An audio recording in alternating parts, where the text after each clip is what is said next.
Well, hello. Welcome to this live stream. My name is Jonathan Foust, and I am honored to have this time with you. Thank you for tuning in. I am going to be doing some announcements and then a meditation, and then we're going to be listening to an archive talk. It's summer, and I have some other projects I'm working on, and cranking out a talk a week. I love it, and at the same time, it's really nice to kind of get a little fresh flow going. So this talk coming up is on understanding joy. So we'll see if we can blend that into our practice here. First of all, thank you to our producers, Glenn Harrison, Leo Gimo. Thank you so much to our mindful movement leader, Rita Moran. Thank you to our mindful dialogue leader, facilitator, Ray Manioki. The full Monday night smorgasbord experience, 6:30 Eastern Standard. You can do mindful movement with Rita. 7:30 Eastern Standard, we start this gig. 8:30 we end, and then you can join Ray for conversation around practice, around life with like-minded mindful maniacs. Um, those links are available on my website, on my Facebook page. Thank you to the IMCW Insight Meditation Community of Washington for hosting this. Shout out to my friends at the Unitarian Universalist Church of Arlington, which is now offering live Monday nights.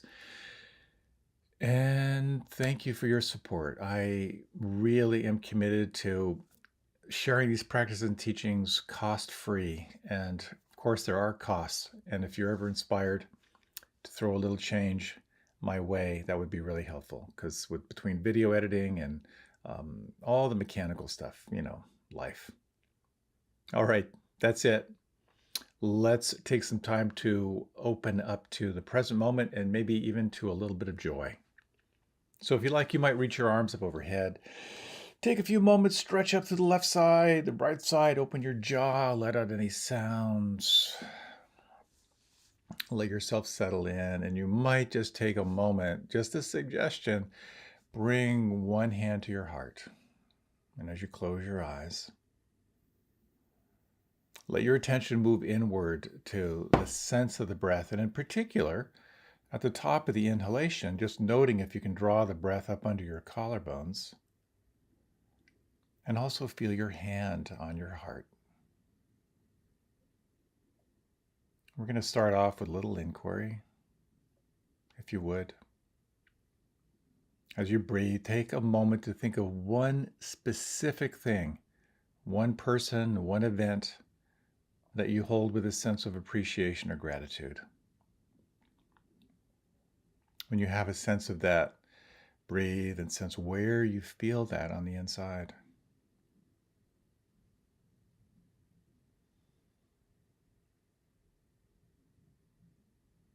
And if you would, bring into mind now another person, event, or thing that you hold with a sense of gratitude or appreciation. Sense where you feel that inside and take 3 slow breaths. And just notice if you can amplify it a little bit. Let it get big. Track what it feels like.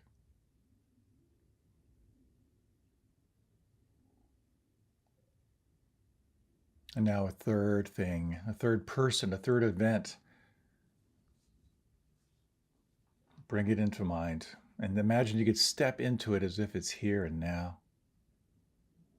Take 3 breaths, and as you breathe again, notice if you can sense where that memory lives on the inside. How does this live in your nervous system?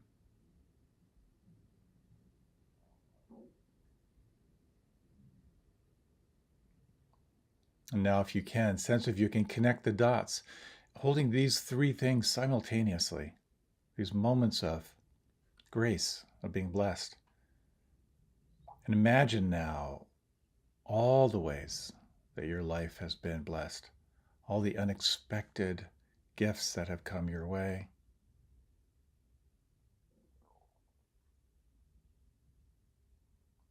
And you might just complete the following phrase internally. Right now, I am here to.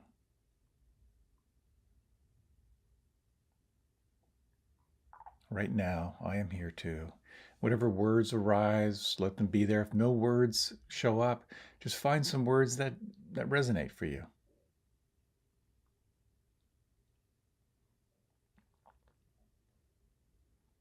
And as you're ready, let this inquiry drop away, but sense if you can retain this feeling inside. And imagine you could let this feeling just not only be there, but to spread throughout your whole body.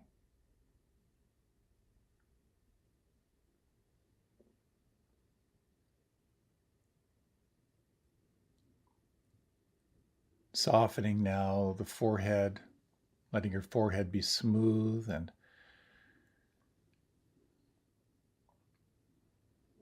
softening the muscles around the eyes.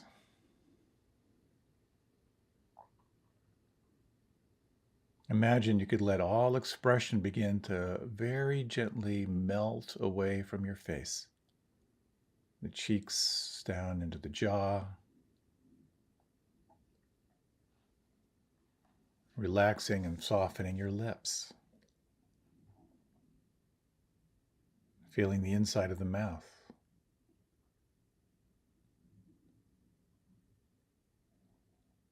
And feeling the breadth, the weight, the length of your tongue.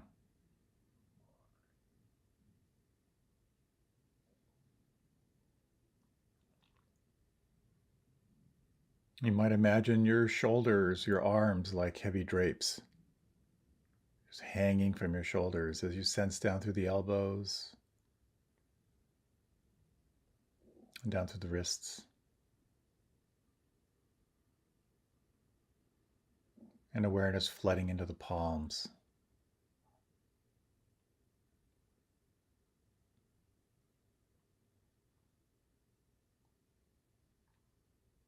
Could you soften the belly, the lower back?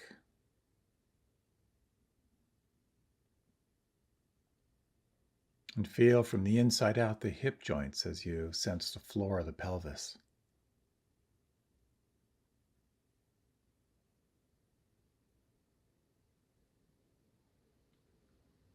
And feel the length and the weight and the volume of your legs from the hip joints to the knees.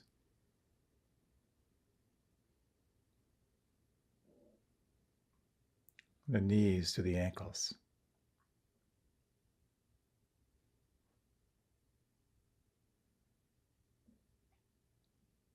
The tops of the feet and the toes.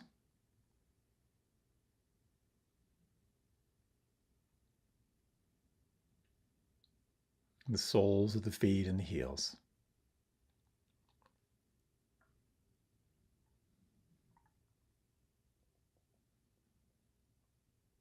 And as you sense from the crown of the head down to the soles of the feet, is there anything that could relax or soften or let go right now?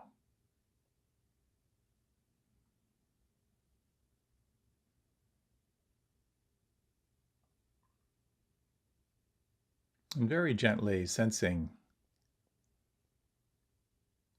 the movement of the breath on the inside,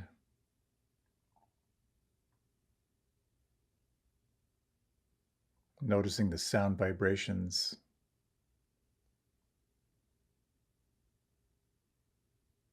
the feeling in the palms. You might elect to move your attention to one of these anchors, or if there is another anchor that resonates for you.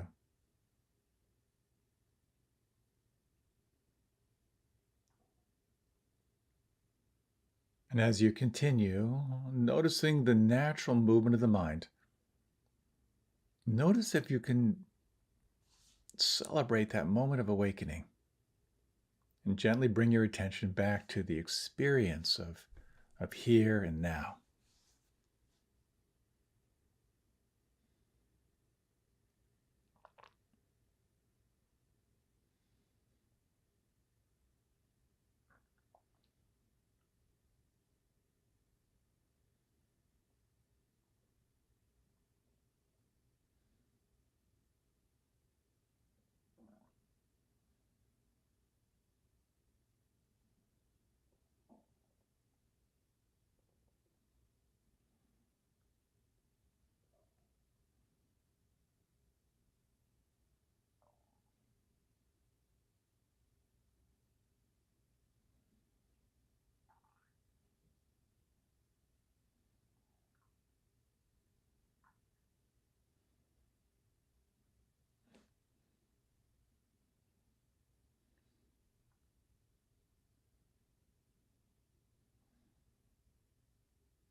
You might sense, is it possible to find a sense of pleasure when you re-arrive?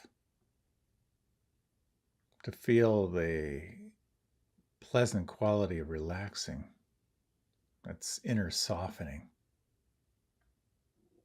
coming in contact with exactly what is passing through your point of awareness right now.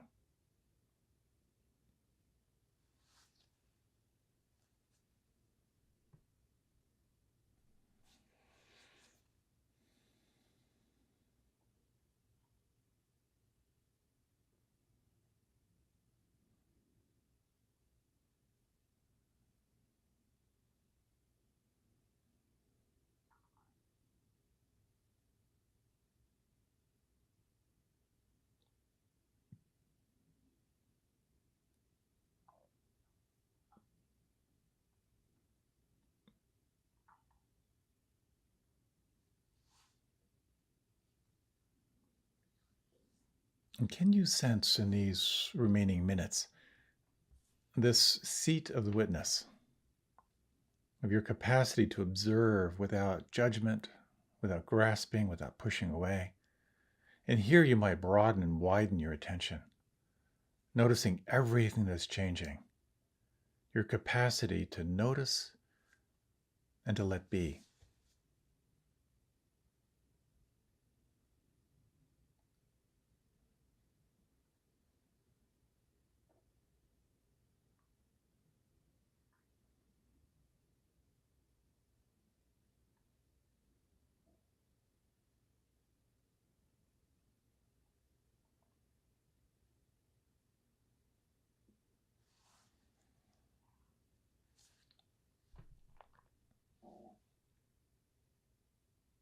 And you might, if just for a few moments, sense what it means to absolutely allow,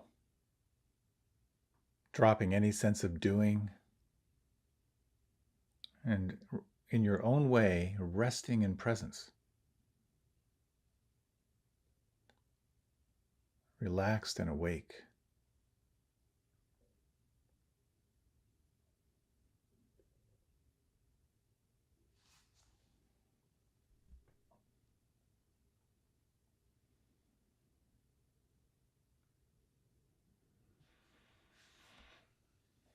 You might now very gently lengthen your breath just a little bit.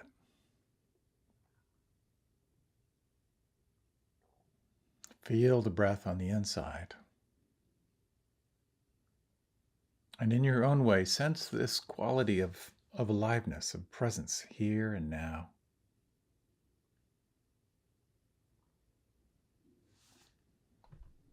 Letting your body begin to move and stretch in any way that feels good for you.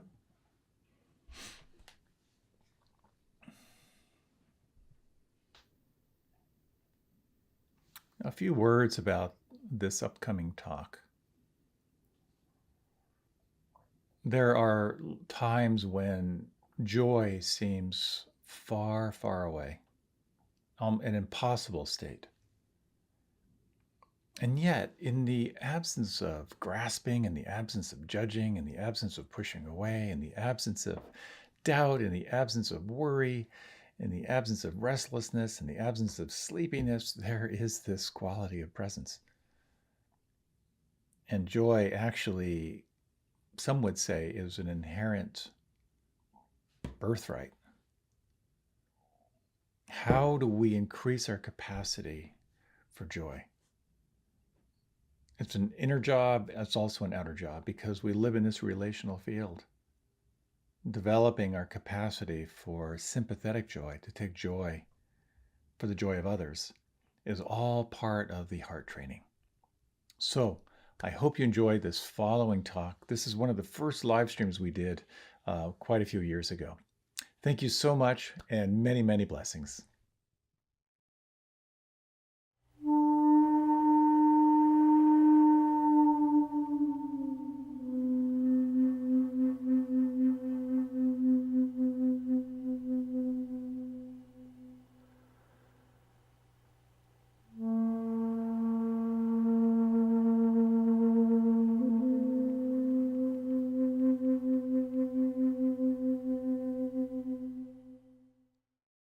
and welcome back.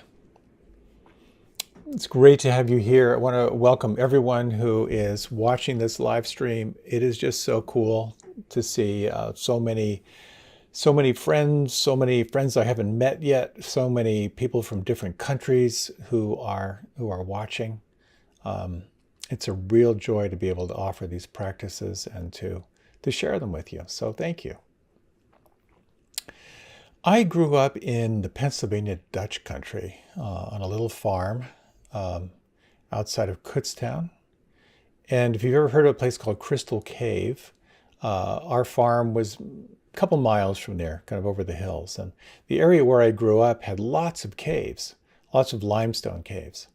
And many of them were just sort of unmarked in farmers' fields. And when I was a kid, we would go spelunking in a completely unprofessional, ridiculous way.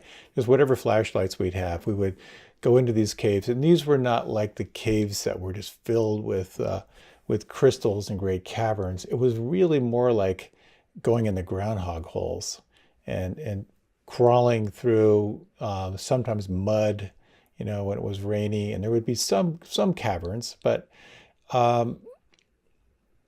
it was an adventure, As they say, you get a bunch of young males around. Their inquiry pretty much is there anything life-threatening we can do around here? So that's what I was really into. And I remember actually one time in particular, I think it was Chauffeur's Cave, and being down in there for quite a while with some friends. And it was in springtime. And emerging from the cave, just, and the tiny little spaces, it would freak me out to do it now, I think. But emerging from the cave, and suddenly all the smells were so intense. The soil, just the greenery, the plants in spring. There was some flower scents I had never noticed before. It was such a rush of aliveness coming from being kind of in this sensory deprivation space for so long. And one of the things that I came to realize, or to really enjoy, was to really pay attention to that moment when I would emerge from the underground and feel that rush of my senses filled. I didn't realize how rich life was until I had had that time away from it. That leads a little bit to the talk I'd like to share tonight, and this talk is on joy. I'd like to talk about four things. First, why talk about joy when there's so much struggle going on right now? What gets in the way of the experience of joy? And what's the doorway to accessing joy? And then finally, talk about how can you increase your capacity for joy in daily life. So I've been thinking about this talk of joy. It's been on the calendar for a while. I wasn't anticipating the coronavirus and all the incredible challenges so many people are going through. And I've been giving a lot of talks recently on what gets in the way of our true nature. I've talked quite a bit about the 5 mental states that occlude clear seeing and an open heart, of aversion, of craving, of restlessness and worry, of sloth and torpor and doubt. Talked recently about fear. Well, why talk about joy? And it's been on my mind. But I got a beautiful email from someone, from a depth practitioner who shared that she had gone to the mindful movement class before talk and did the meditation, and afterward, she wrote, after this meditation and Dharma talk, she said this. She said, I feel really good right now. And then wham, the thoughts came in. How can I be enjoying things while so many people are hurting? And logically and intellectually, I know me being distraught will not help the situation. I do believe that me feeling good puts me in the best position to help when I figure out what's mine to do. But the default reaction of guilt, feeling bad about feeling good, is hard to release. What an awesome observation. is it okay for us to feel content and alive and happy when so many people are struggling? Can you relate to that? In the midst of all the turmoil, how many moments of peace, how many moments of presence, how many moments of contentment have you had in this last week? And to what degree are you okay? And to what degree have you felt safe and been engaged in your life, aware of the blessings in your life? There's this classic teaching around life is the 10,000 joys and the 10,000 sorrows. That's what life is. It's this fluctuation between deep, deep sorrow and ecstatic joy. And the practice is to be open to all of it. To remember that life is filled with light and it's also filled with darkness. Our practice is not to deny sorrow, not to deny joy, but also it's not to assume that any of these states are permanent. There's some people, when we talk about the Four Noble Truths, which are really the foundation of this practice, I remember many years ago someone observing that we have a tendency to focus either on the first two or the second two. And some of us have an inclination to focus on the first two.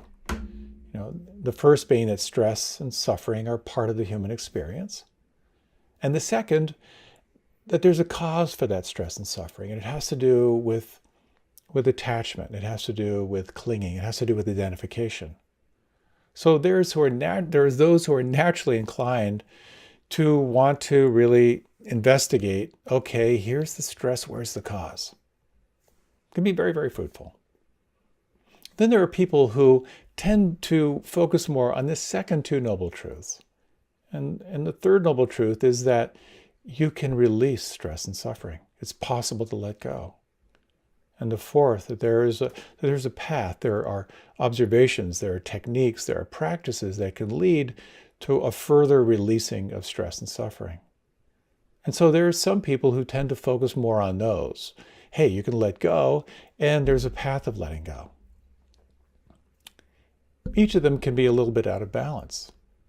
Focusing just on the first two makes you a little bit grim. Okay, where's the source of suffering? Focusing on the letting go and the path of letting go can sometimes lead to premature transcendence or kind of spiritual bypassing. And we'll talk about that in a little bit. And really what it points to is this beautiful articulation of the middle way. Not too tight, not too loose. To notice when you're being grim, notice when you're easing into premature transcendence. To neither deny nor indulge in what is arising.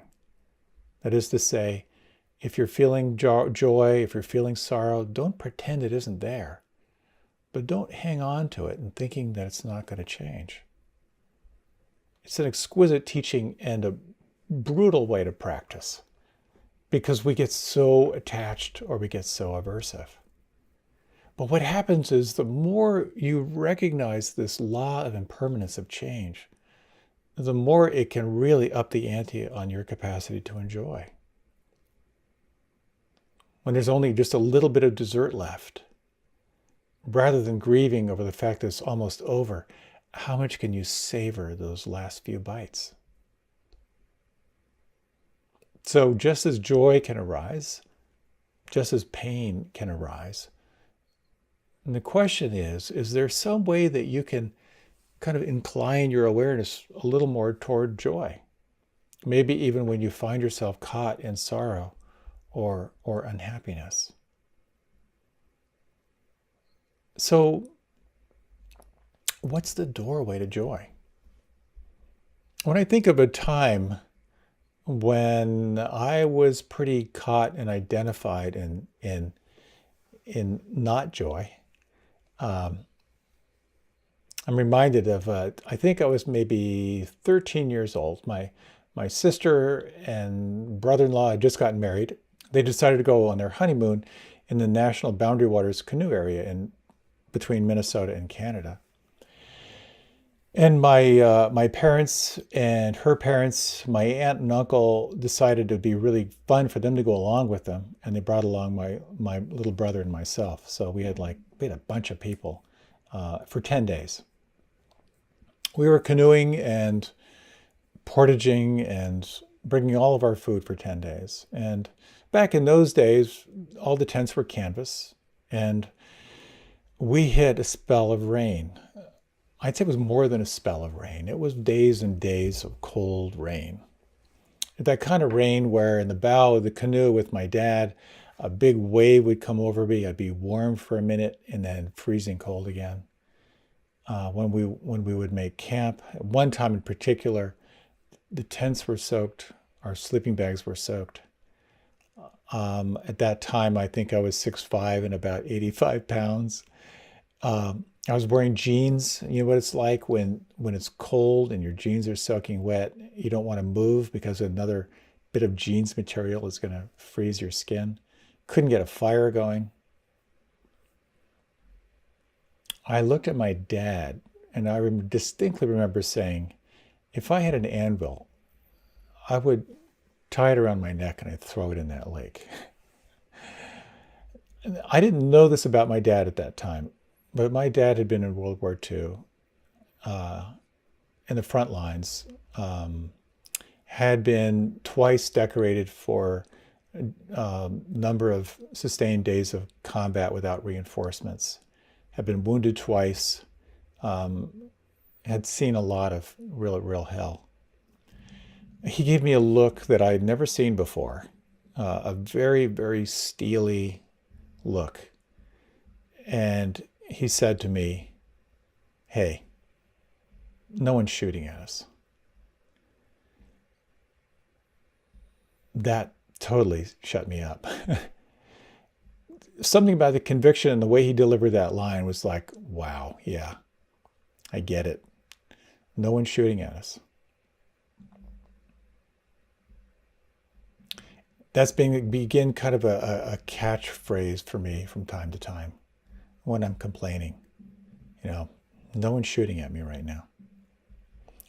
In a roundabout way, it points toward the doorway. And the doorway is gratitude and appreciation.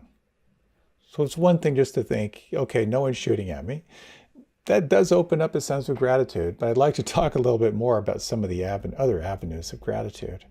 Because gratitude and appreciation, they are a state changer.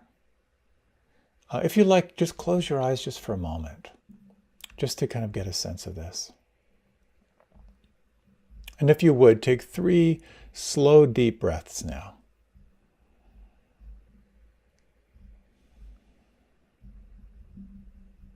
And as you breathe in, just sense what's here. And as you exhale, sense what it's like to soften and let go inside.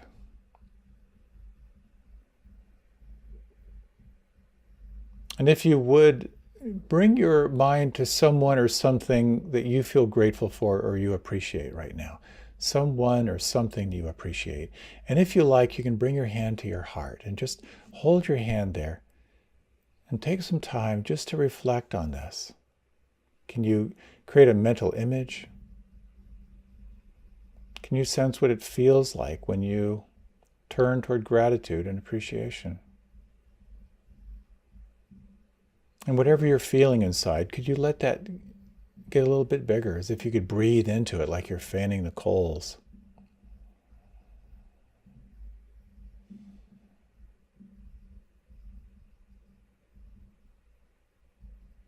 And just sense whatever is present, just in this 1 minute of reflection. And if you like, you can deepen the breath. And if you like, you can open your eyes or you can leave them closed. Gratitude and appreciation can be a doorway to joy or to more wholesome states. There was a time when I was really into cultivating gratitude and appreciation. And for many people, I created a gratitude journal, but my list was a little bit different. I would write down 10 things that I was grateful for, but my rule was I could not repeat myself. Very, very powerful for about a week. And then I started running out of things. And then, out of desperation, because I like to stick to my commitments, I started listing the body parts that weren't hurting. And even though I was filling my commitment for those 10 things I was appreciative of, it actually was a really powerful practice. It's kind of like no one's shooting at me. Kind of like, wow, my big left toe isn't hurting. And it really sort of reinforces a sense of like, hey, I'm not dead yet. This is good. So pausing to reflect on what you're grateful for can be immense. But in a way that doesn't really speak to the potency of kind of unwinding what occurs when you're stuck. When you're really, really sensing this sorrow is deep, this grief is deep, this sense of unease is really, really deep. Just turning to gratitude doesn't necessarily make it go away. It can change your state in a powerful way. There was a time someone told me they were just unhappy. They just had a sense of malaise. And at some point, he told me he was just drinking a beer and he just asked himself, I'm so unhappy. What's this all about? And for some reason, just this little voice just said, your marriage is over. Maybe it needs a makeover, but I'm pretty sure this is over. And then something in his awareness said like, wow, I just named it. That's true. This points toward a really courageous part of meditation and a courageous part of life, which is when you're not feeling joyful, when you're experiencing a sustained period of one of those 10,000 sorrows, it's the courage to turn toward it. Different forms of meditation focus on different elements. Some focus on concentration, just on sustaining one pointed attention. Some of them focus more on just being the observer of what's changing, this kind of open monitoring of what's coming through and sensing your relationship to it. Some traditions focus solely on loving presence, on compassion. And some focus simply on resting in being, resting in effortlessness. One of the elements that I so enjoy about insight meditation or vipassana meditation is the invitation that when something arises that you really sense is between you and feeling free, that you actually turn toward it and you begin to investigate it. You look closely at it. Where does it live on the inside? What are you believing about this? How old is this? What happens if you bring a sense of kindness toward this? And quite often when you have the courage, when it feels right, to turn your attention to really investigate it, there can be some very, very powerful insights that can arise. I recently had one of these moments, and I thought I might share it. I've been really, really busy, transitioning to kind of online and trying to be supportive in all the ways I can be. I have been just 7 days a week going at it. So I've also been a little bit removed from COVID-19 because I've been living pretty much in isolation here. And when I go out every couple of weeks, I'm fully prepped and pretty much just living here in the woods. So I haven't been really touched by the virus until a good friend informed me that her dad was on a ventilator. And then later that her dad passed. And because of my connection to her, I began to kind of really open to what this must be like. And so when I responded to her in an email, I found myself just imagining what it must be like for her to lose her dad. And she was able to communicate with him through a recorded message that he got to hear. I mean, it was just so deeply, deeply touching. And in that sort of empathic rush of what must this be like to lose someone, I thought of my wife. I thought of Tara, of what it would be like if she were to contract this and find herself unable to fight it. And I began to feel a very intense pang of loss and grief. And something in me knew it was important to stay with it. And so I stayed with it, and I could feel there's just the clench and the hollowness and the helplessness. And I brought my hand to my heart, just to sense, can I just hold this in loving presence?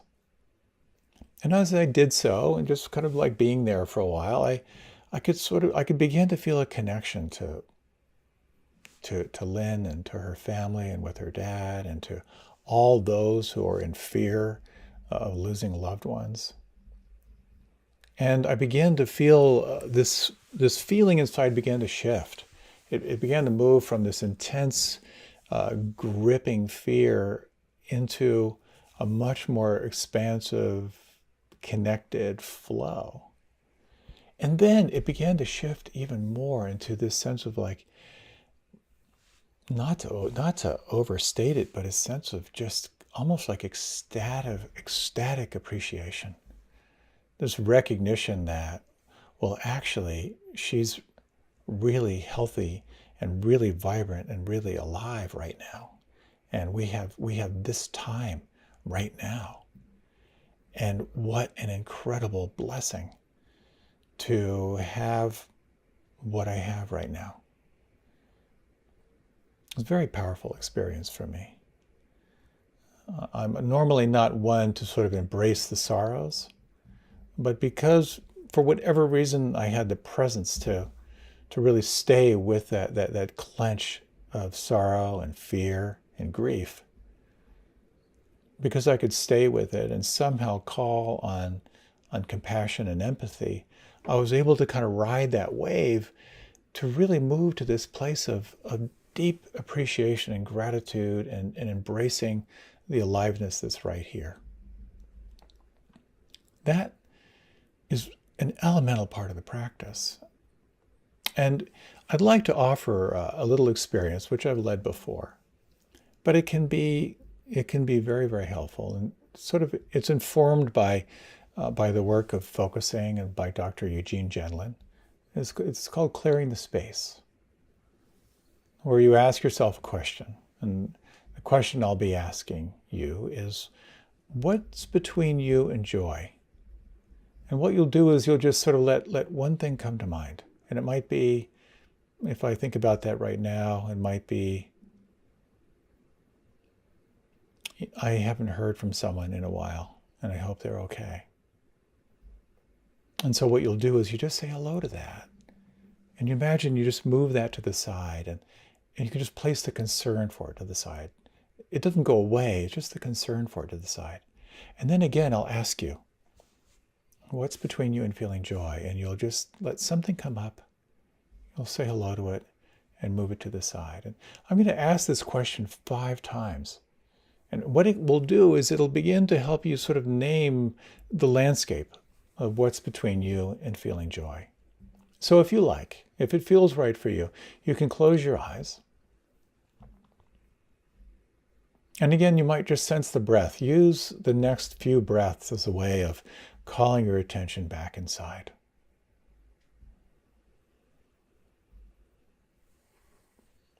And when you ask yourself now, what's between you and feeling joy? What arises?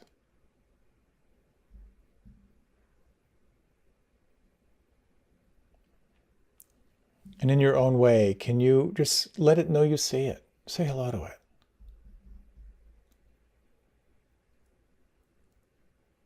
And imagine now you could place the concern for that to the side.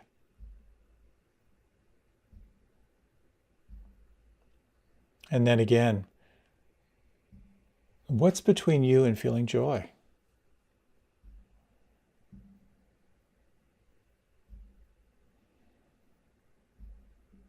And as you name this, as you recognize this, again, say hello to it.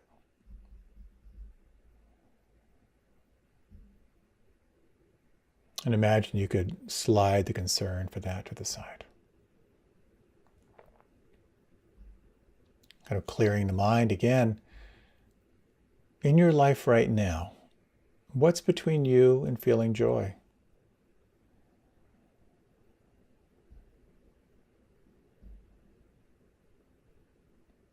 And say hello to this.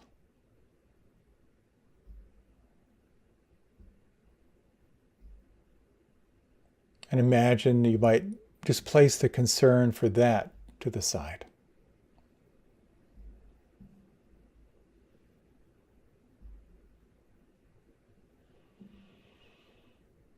What's between you and feeling joy?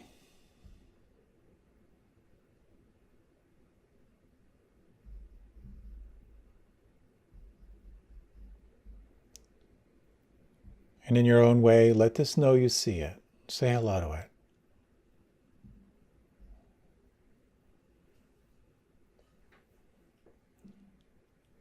And imagine you could place the concern for this to the side.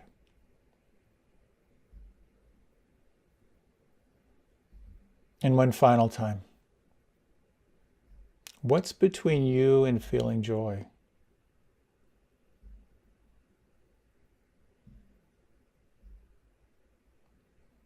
Say hello to this. And imagine you could place the concern for this to the side.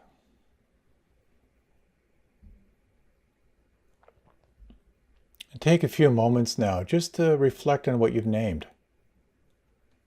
Sensing the landscape of what's between you and joy right now.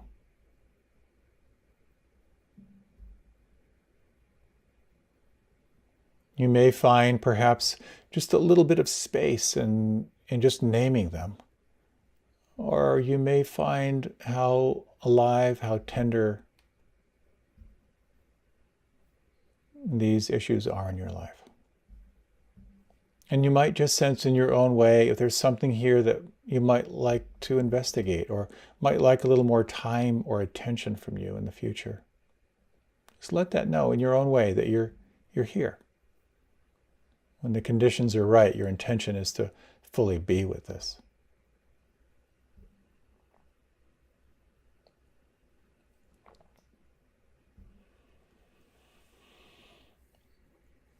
And if you like,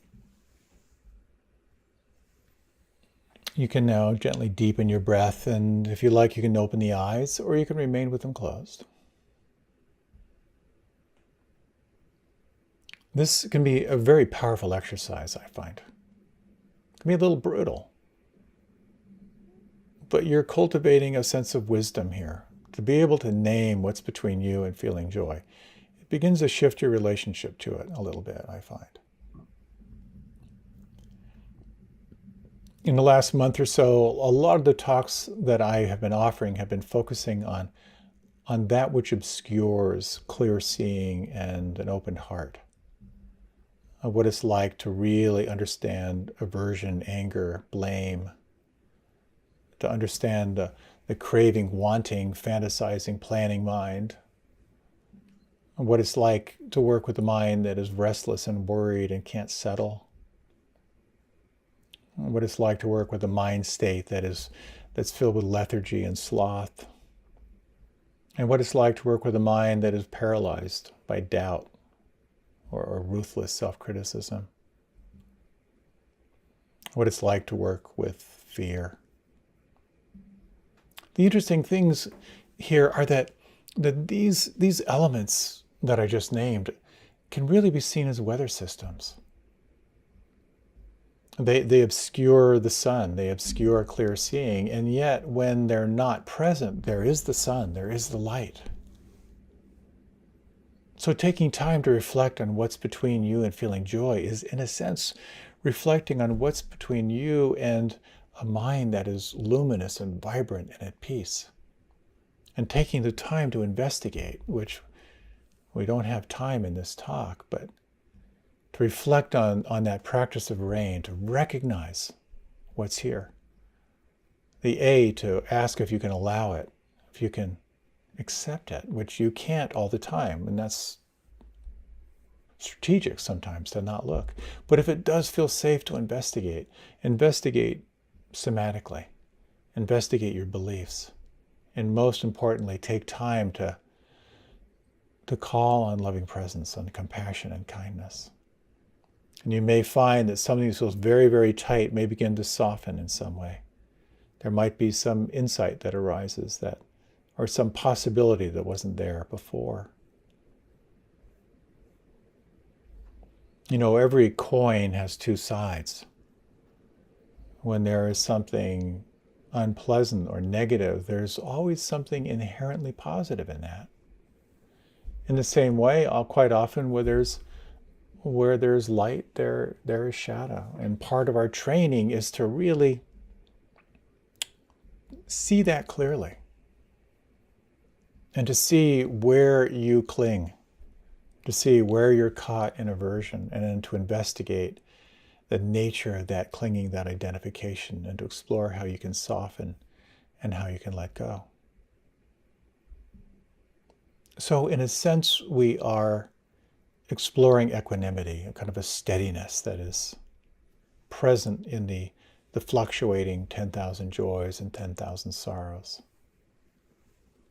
But that being said, we can also train ourselves to look for the good, to look for the wholesome. It's a very positive and powerful training for your mind. On one of our week-long meditation retreats, there was someone. Most of these retreats attract a lot of really politically liberal people. And there was someone from a different political orientation on this retreat who was getting very, very upset and very angry by some of the comments and some of the sharings. And he expressed this to one of the teachers, and he was so agitated by this that he was contemplating leaving. And as he met with the teacher, he just complained, you know, these people are so naive. I built my life from the ground up. I didn't take any handouts. I took responsibility for what it means to make my life what it is. And these people here are so soft. They're so naive.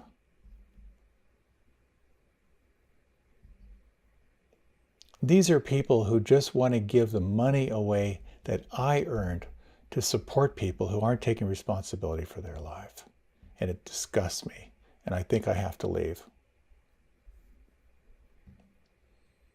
Pretty strong statement. I was so touched and inspired by this teacher. As he listened, and he actually reflected the words back, so he wanted to make sure this person really heard him. And he said, you know, to some degree, I'm one of those liberal people too. But I'm wondering, can we both agree that we want people to be happy and free from suffering? That question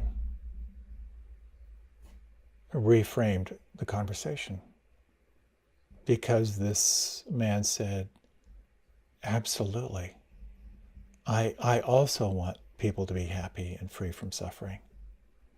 And then they began to open up how they had different perspectives on how that could happen. I love that story because it shifted polarizing into finding something wholesome, to seeing the good in the conversation. The recognition that neither of us want people to needlessly suffer. When it comes to looking for the good and embracing joy in your life, there's a shadow side to it. And there's something to really be aware of, because sometimes we so want to get to that joy stuff that it leads to what we call premature transcendence, or spiritual bypassing. Because we so want to get into the joy stuff, we tend to not be willing to name or feel the shadow side of things. Another shadow of the practice is feeling guilty when you're not feeling joy.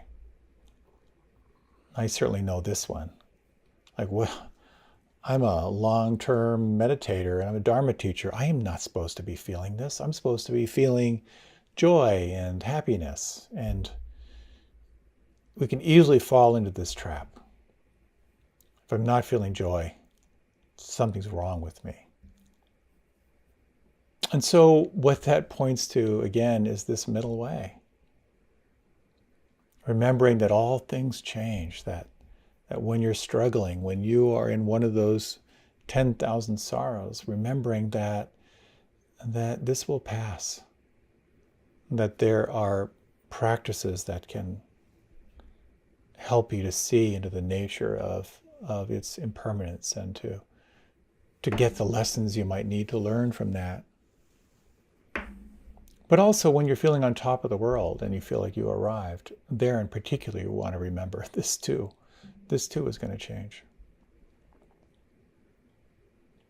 But as all these heart practices that are part of this practice of cultivating kindness and joy and equanimity, they're designed to guide you into wholesome states. You know, when you wish yourself well, when you wish others well. When you begin to open to joy, to the possibility of joy.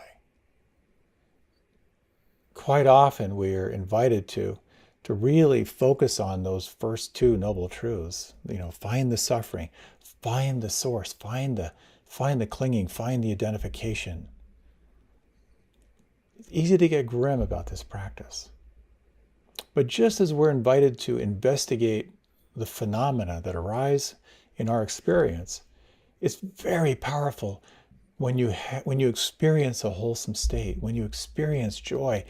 Investigate it. Take time to get to know it, because when you do, you're actually increasing your capacity for that wholesome state. Most of us have a happiness level. You only allow yourself to get so happy before you start getting worried or where you self-sabotage. And my buddy Rick Hansen, who wrote Buddha's Brain, speaks so beautifully about this, that when you train yourself to see the good, you are rewiring your brain for happiness. And there are a couple ways you can do this. And perhaps the best way, considering we only have just a few minutes left in our talk, might be if I were to guide you through a little reflection and then to close with a poem. So if you like, you can close your eyes. And you might take 3 breaths. Softening on the out-breath.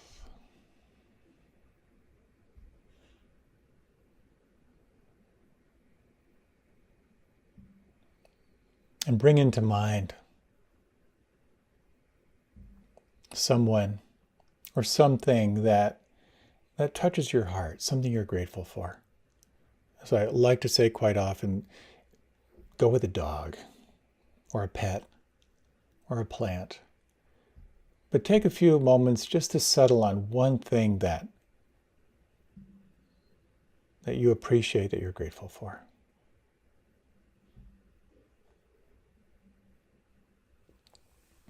If you like, you can bring your hand to your heart, just as a gesture of really paying attention to not only what it feels like inside, but also the willingness to open into a more wholesome, alive sense of presence. Here are some of the ways that you can begin to kind of amplify this feeling. Notice where you feel it in your inside.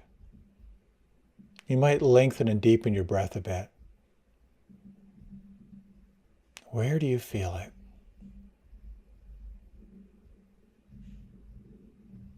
Can you sense the intensity of it? Where do you feel it the most intense? And can you give it permission to grow? Can you sustain the feeling in some way?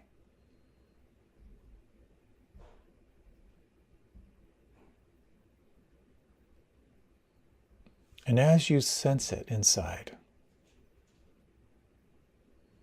as you sense its intensity and give it permission to be there, as you sense if you can sustain the feeling, take a moment to reflect on why this particular person or thing is significant and important to you.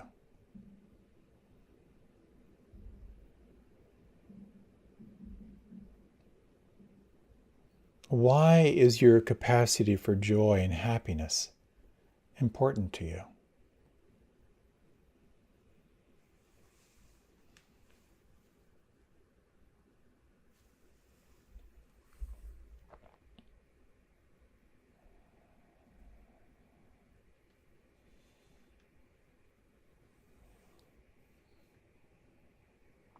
And if you like, just imagine this just falling away, and in your own way, just sense your willingness to increase your capacity for joy, no matter what is present in your life.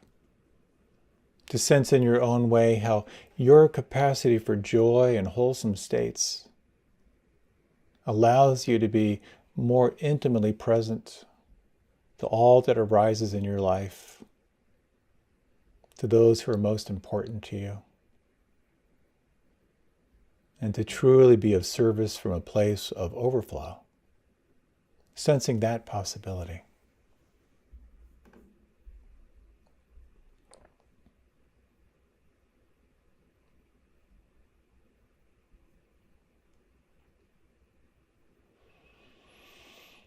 And now reflecting on the following words from John O'Donohue. It's entitled A Blessing.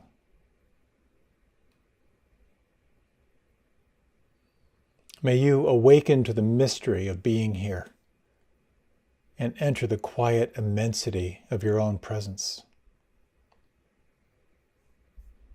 May you have joy and peace in the temple of your senses. May you receive great encouragement when new frontiers beckon. May you respond to the call of your gifts and find the courage to follow its path. May the flame of anger free you from falsity. May warmth of heart keep your presence aflame, and may anxiety never linger about you.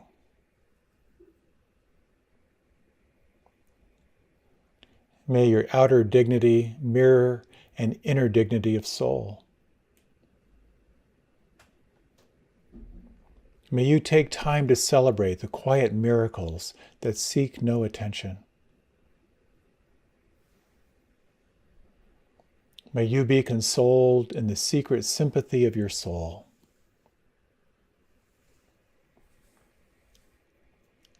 May you experience each day as a sacred gift woven around the heart of wonder.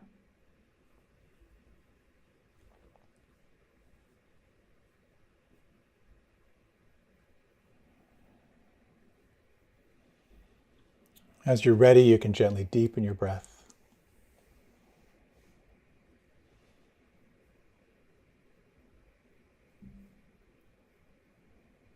As you're ready, you can open your eyes.